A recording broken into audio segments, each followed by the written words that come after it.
영화 뿌띠마망을 기대했던 이유는 두 가지입니다. 먼저 상대적으로 작은 이유는 배우 소지섭이 영화의 수입과 배급에 참여했다는 사실입니다. 물론 소지섭이라는 대한민국 대표 미남 배우 중 한 명의 이름 그 자체로도 충분히 흥미로웠지만 그가 배급에 참여했던 또 다른 영화인 그린라이트가 기대보다 좋았던 이력이 있었기 때문에 저는 뿌띠마망을 더욱 만나보고 싶었습니다. 물론 단 두 편만 보고 일반화를 하는 것은 무리가 있겠지만 소지섭 배우가 좋은 영화를 고르는 감시관이 있나라는 생각도 들더라고요. 다음은 이 영화를 기대했던 보다 더 큰 이유입니다. 바로 셀린 시아마의 신작이라는 점. 아마도 저를 포함한 많은 분들이 셀린 시아마를 처음 접했던 순간은 작년에 개봉했던 타오르는 여인의 초상이었을 것이라 추측됩니다. 당시 타요초가 꽤 입소문이 나면서 셀린 시아마 특별전도 시행을 했었죠. 그럼에도 불구하고 저는 안타깝게도 지금까지 뿌띠마망을 제외한 셀린 시아마의 작품은 타요초 딱 한 편 봤습니다. 이렇게 단 두 편밖에 만나지 못했음에도 불구하고 두 영화 간의 표층적인 측면에서의 공통점이 보이더라고요. 두 가지인데요. 먼저 영화가 두 여성을 다루고 있다는 점. 타오르는 여인의 초상에서는 엘로이즈와 마리안느가 있었다면 뿌띠마망에서는 넬리와 마리옹이 있죠. 두 번째는 영화 속에서 초현실적인 상황이 상당히 자연스럽게 도래한다는 지점입니다. 일반적인 영화들에서 판타지가 나온다면 음악, 조명 등을 사용해서 환상적인 장면이 나올 것이라는 예고가 될 텐데 셀린 시아마의 두 영화에서는 초현실적인 면면들이 일상 속에서 당연하다는 듯 고개를 내밀죠. 타요초에서는 오르페우스 신화의 뒤돌아보지 마가 떠오르게 하는 엘로이즈의 환영이 나타나는 장면이 있었습니다. 아무런 전조 증상 없이 귀신이 나타나고 마리안느는 그것을 마주하죠. 이후에도 이 귀신은 물리적인 측면에서 별다른 역할은 없었습니다. 뿌띠마망은 설정 자체가 초현실적입니다. 느닷없이 현재와 과거가 통하게 되고 넬리는 자신과 동갑인 과거의 엄마 마리옹을 마주하게 되죠. 차원의 문을 통과한다거나 백투더퓨처의 자동차나 시간을 달리는 소녀의 자전거 같은 도구 없이도 두 시점이 연결됩니다. 어린 마리옹이 미래의 남편을 마주하게 되는 순간에도 넬리가 젊은 모습의 할머니와 대면하는 순간에도 특이한 이상 징후는 발생하지 않습니다. 물론 이 모든 것이 두 소녀의 착각이고 매우 정교하게 짜인 우연의 연속일 수도 있을 겁니다. 그럼에도 불구하고 감독님이 실제 일란성 쌍둥이를 찾아서 캐스팅을 한 데에는 둘 사이가 혈연이라는 설정을 하기 위함은 아닐까 추측됩니다. TMI로 넬리와 마리옹은 실제 일란성 쌍둥이죠. 게다가 더 확실하게는 포스터에 이렇게 적혀있죠. 미래의 너에게, 과거의 나에게, 우린 이어져 있어.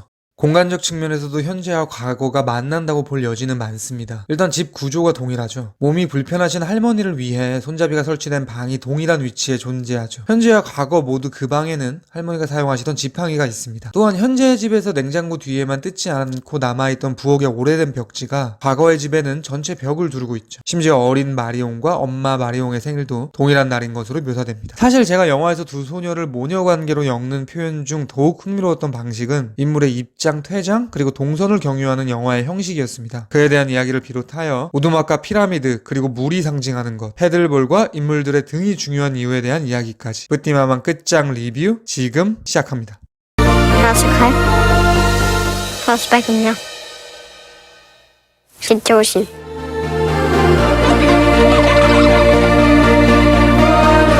他们是非要跟着活。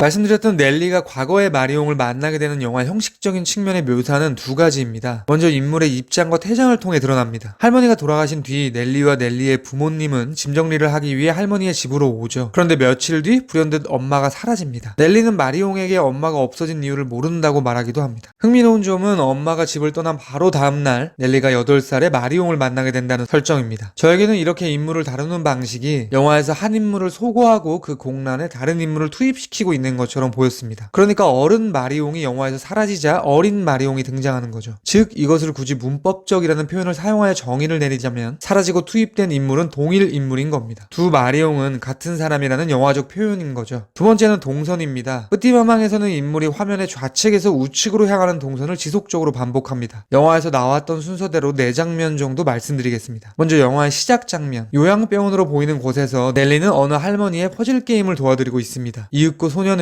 몇 개의 병실을 통과해 외할머니가 지내던 병실로 들어갑니다. 롱테이크로 이어지는 이 장면에서 넬리는 관객의 입장에서는 화면의 안쪽이면서 동시에 좌측에서 우측 방향으로 비스듬히 걸어가죠. 그리고 그 끝에는 병실을 정리하고 있는 엄마가 있습니다. 두 번째 장면은 할머니의 집으로 돌아오는 차 안입니다. 뒷좌석에 앉은 넬리가 과자와 음료수를 반복해서 운전하는 엄마의 입에 넣어주죠. 이때의 방향 역시 좌측에서 우측을 향합니다. 앞서 언급드린 딸이 엄마를 향해 가는 방향과 동일하죠. 세 번째는 패들볼을 경유해야 합니다. 아빠와 함께 짐 정리를 하던 넬리는 패들볼을 발견합니다. 그리고서는 그것을 가지고 나가 혼자 게임을 하죠. 그때 그녀가 패들볼을 치는 방향 역시 관객의 입장에서 좌측에서 우측이었습니다. 곧이어 실이 끊어지면서 공이 아예 우측 화면 밖으로 나가게 되고 되고 소녀는 공을 찾으러 역시 우측 방향으로 뛰어가죠. 그렇게 공을 찾던 와중에 처음으로 마리옹을 목격하게 되는 것이니 결론적으로 넬리는 좌측에서 우측으로 뛰어가 엄마를 만나는 것이라 말할 수도 있을 겁니다. 마지막은 방금 언급드린 장면과 이어집니다. 처음 만나게 된 넬리와 마리옹은 통성명을 하며 막 친해지기 시작하는데 갑자기 비가 옵니다. 그러자 마리옹은 자기 집에 함께 가자면서 뛰어가죠. 넬리는 마리옹의 뒤를 쫓습니다. 이때 넬리가 달리는 방향 역시 좌측에서 우측입니다. 그러니까 이렇게 말할 수 있을 것 같습니다. 뿌띠마망은 딸이 좌측에서 우측으로 달려가 엄마를 만나는 영화다. 이렇게 이 영화는 이야기나 공간 설정뿐만이 아니라 영화의 여러 형식에서부터 주제를 드러내는 방식으로 상당히 정교하게 직조되어 있습니다. 그러니까 뿌띠마망은 타요초에 비한다면 소품집처럼 소소해 보이기는 하지만 내적으로는 타오르는 여인의 초상 이상으로 단단한 영화인 거죠.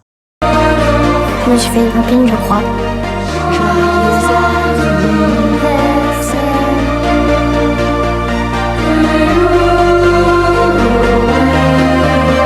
Je suis contente que ce soit 저에게 뿌띠마망은 여성 간의 연대, 계승, 그리고 여성의 포용에 대한 이야기로 보이기도 했습니다. 넬리와 마리옹의 우정이라는 측면에서 연대라는 표현을 하게 되었고요. 계승이라는 측면은 인물들의 등을 경유해서 설명이 가능할 것 같습니다. 이 영화에서는 인물들의 등을 비추는 장면들이 꽤 많죠. 넬리가 오두막의 마지막 데코를 완성하고 귀엽게 주머니에 손을 질러 넣는 장면도 기억나고요. 그녀가 처음 과거의 집에 도착했을 때 촥 미끄러졌다가 자신의 집과 너무도 닮은 모습에 흠칫 놀랐던 뒷모습도 기억나죠. 무엇보다 어머니와 할머니의 등을 비추는 장면이 특히 인상 깊습니다. 영화의 도입 타이틀이 나올 때 창밖을 바라보던 어머니의 등, 그리고 마리옹에게 화장실이 어디냐고 물어본 뒤 몰래 열어본 방에서 뒤돌아 누워있던 젊은 모습의 할머니의 등. 아이는 부모의 등을 보고 자란다라는 구원에 의거한다면 모든 딸들은 엄마의 등을 보고 자란다라고 말하는 영화로 보이기도 하는 거죠. 그리고 그 모계의 계승이 반복되면 하나의 거대한 역사가 될 겁니다. 마지막으로 여성의 포용에 대한 이야기입니다. 뿌띠마망에서 넬리와 마리옹이 만나고 헤어지는 순간은 일종의 수미상관으로 구성되어 있는 것 같습니다. 그녀들이 처음 만날 때는 뾰족한 오두막이 있었고 비가 내렸죠. 그녀들이 함께하는 마지막 날에는 역시 뾰족한 피라미드가 있었고 거대한 호수가 있었습니다. 형상이 유사한 두 건축물과 물이라는 이미지가 반복되고 있죠. 이러한 것들이 상징하는 것을 말씀드리기 위해서 다소 도식적이고 노골적인 방식으로 접근해 보겠습니다. 결론부터 말씀드리면 저는 물은 여성성에 대한 상징이고 뾰족한 두 건축물은 남성성에 대한 은유로 보였습니다. 먼저 직관적으로 말씀드리면 물이라는 것이 주는 양수 등의 육적인 이미지가 있을 것이고 역시 뾰족한 건축물들이 주는 남성의 심볼에 대한 이미지가 있을 것입니다. 이보다 더욱 그렇게 보였던 이유는 제가 그간 다른 예술에서 유사한 비유들을 목격했던 경험이 있었기 때문입니다. 지금 떠오르는 두 가지 정도의 예를 들어보겠습니다. 먼저 김숨 작가의 장편소설 물. 이 책은 거의 메타포의 홍수 같은 책인데요. 여기서 주인공의 엄마는 말 그대로 물이라고 명명됩니다. 소설은 나의 엄마는 물이다 라는 문장으로 시작하죠. 이 책을 다 읽고 나면 물과 여성성 혹은 모성에 대해서 연결을 시키지 않을 수가 없습니다. 두 번째는 영화입니다. 고레에다 히로카즈의 바닷마을 다이어리. 이 영화의 마지막 장면은 뾰족한 산 꼭대기에 오른 자매들이 산을 둘러싸고 있는 거대한 물을 내려다보는 장면이었습니다. 저는 당시 그 장면을 산을 포용하는 물이라는 이미지를 통해 여성의 위대함이라고 해석을 했던 기억이 있습니다. 심지어 이 장면은 뿌띠마망의 피라미드 장면과 거의 유사하기도 하죠.